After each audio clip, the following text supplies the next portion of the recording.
जी हाँ, नमस्कार। News letter के साथ हाजिर हूँ मैं राकेश रंजन। व्हाट्सएप यूनिवर्सिटी, भारत में इसकी स्थापना किसने की? इसके संस्थापक का नाम क्या है? क्या भारतीय राजनीति का पतन अब भी बाकी है? राजनीति पैसे के कारोबार में बदल गया है? प्रोपेगेंडा मशीन कौन है? झूठ को सच प्रस्तुत करें, जनता को भरमाएं, इस उद्योग की भारत में आधारशिला किसने रखी?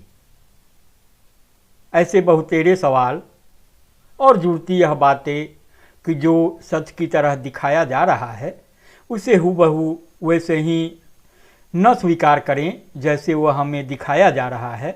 जानने की कोशिश करें कि आखिरकार सच की संभावनाएं क्या हो सकती है। मानस को खराब कर कमाई करने वाला वह व्यक्ति जल कल्याण के लिए कैसे भरोसे लायक हो सकता है? इन सवालों पर अगले वीडियो में चर्चा करेंगे।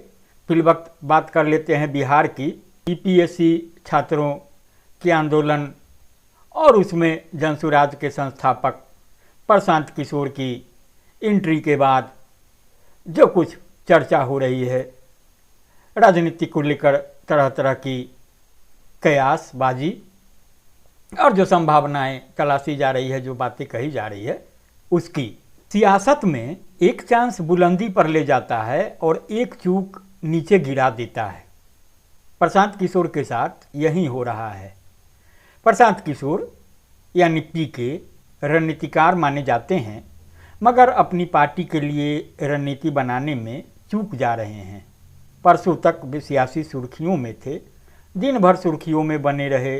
सहानुभूति और समर्थन आश्चर्यजनक तौर पर उफान मार रहा था, लेकिन एक ही दिन में उनका सियासी ग्राफ गिर गया। मेदांता हो गए। कहते हैं बीमार हैं, इतने बीमार कि आईसीयू में रखना पड़ा। आईसीयू में तब भर्ती किया जाता है जब मरीज की हालत काफ़ी बिगड़ जाती है और मरीज को डॉक्टर के भरोसे रहना पड़ता है। यानी मरीज बेसुध रहता है, खाता पीता नहीं है, बड़ी मुश्किल से भोजन पानी दवा पहुंचाई जाती है। एक तरह से इंसान अनशन पर रहता है। इस पर अनशन क्या हो सकता है? मगर खबर फैलाई जा रही है कि प्रशांत आईसीयू में भी अनशन पर हैं। मतलब उनकी स्थिति बहुत ज़्यादा बिगड़ी हुई नहीं है। इस स्थिति में हैं, कह सकते हैं बेहतर स्थिति में हैं कि उनको वहाँ भी राजनीति सूझ रही है। यदि इतनी ही तबीयत बिगड़ी हुई थी तो सोमवार रात में रिहाई के बाद प्रेस कॉन्फ्रेंस करने की इजाज़त क्यों दी गई? पार्टी ने उनके स्वास्थ्य का ख्याल क्यों नहीं रखा, जिसकी वजह से रात में डॉक्टर बुलाना पड़ा और सुबह में मेदांता में भर्ती कराया गया? यदि यह राजनीति का हिस्सा है तो बहुत भद्दा है। दूसरी बात, इसी मेदांता में जनसुराज के तेज तर्रार प्रवक्ता मसीहुद्दीन कुछ दिन पहले भर्ती थे। हालत बिगड़ने पर उन्हें बेंगलुरु ले जाया गया, अभी वहीं भर्ती हैं। मसीह से मिलने पार्टी का एक नेता मेदांता तक नहीं पहुंचा था, प्रशांत भी नहीं। किसी ने हालचाल लेना भी गवारा नहीं समझा। समझ सकते हैं कि जनसुराज के मुस्लिम नेता के साथ प्रशांत किशोर और उनकी पार्टी का कैसा रवैया। बीपीएससी पर पीके ने गांधी मैदान में आमरण अनशन कर मुद्दा अच्छा पकड़ा था। 5 दिन तक खबरों में बने रहे। यहीं पर शौक में उनकी सियासत फंस गई। करोड़ों का बैन अनशन स्थल पर खड़ी करने की जरूरत क्या थी? यहीं से मुद्दा भटक गया।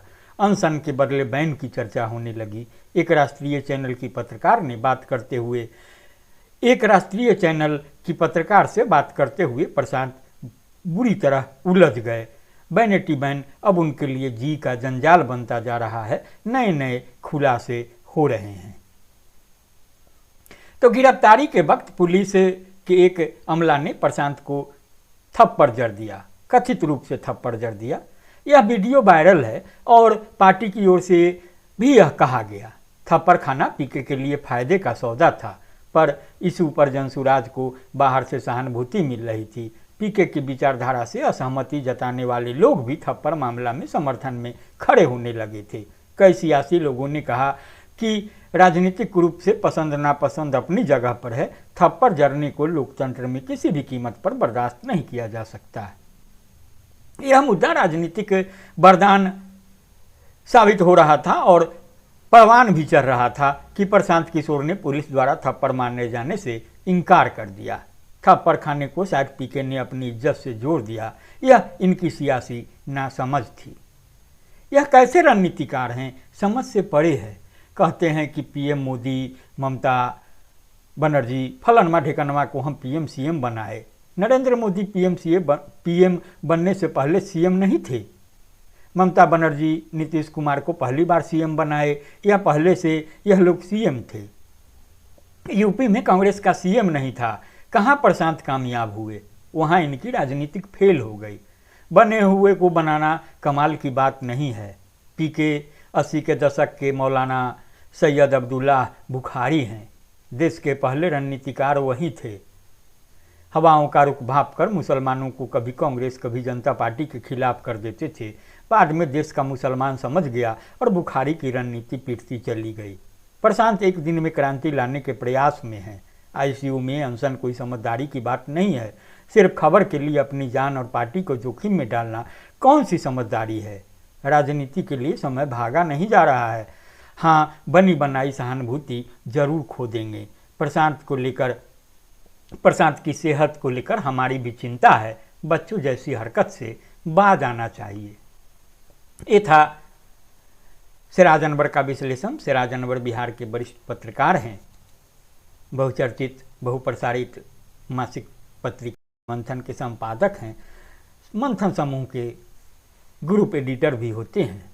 तो मैंने जो शुरुआत में बातें कही थी कि व्हाट्सएप यूनिवर्सिटी के संस्थापक कौन हैं, भारतीय राजनीति का पतन अब भी बाकी है, राजनीति पैसे के कारोबार में बदल गया है, प्रोपेगेंडा मशीन कौन है, झूठ को सच प्रस्तुत करे, जनता को भरमाए, यह कौन है। तो इन सवालों पर भी आप संजीदा होकर के सोचेंगे और जब मैं आपसे मुखातिब होऊंगा तो चाहूँगा कि राय सामने आए। बहरहाल जो मैंने प्रशांत किशोर को लेकर, उनकी राजनीति को लेकर बातें कही है, उसको संजीदा होकर सुनेंगे, गुनेंगे और प्रतिक्रिया से मुझे ज़रूर अवगत कराएंगे। हाँ, अगर आपने अब तक न्यूज़लेटर मित्रा के सरंजन को सब्सक्राइब नहीं किया है तो सब्सक्राइब भी करेंगे। नमस्कार।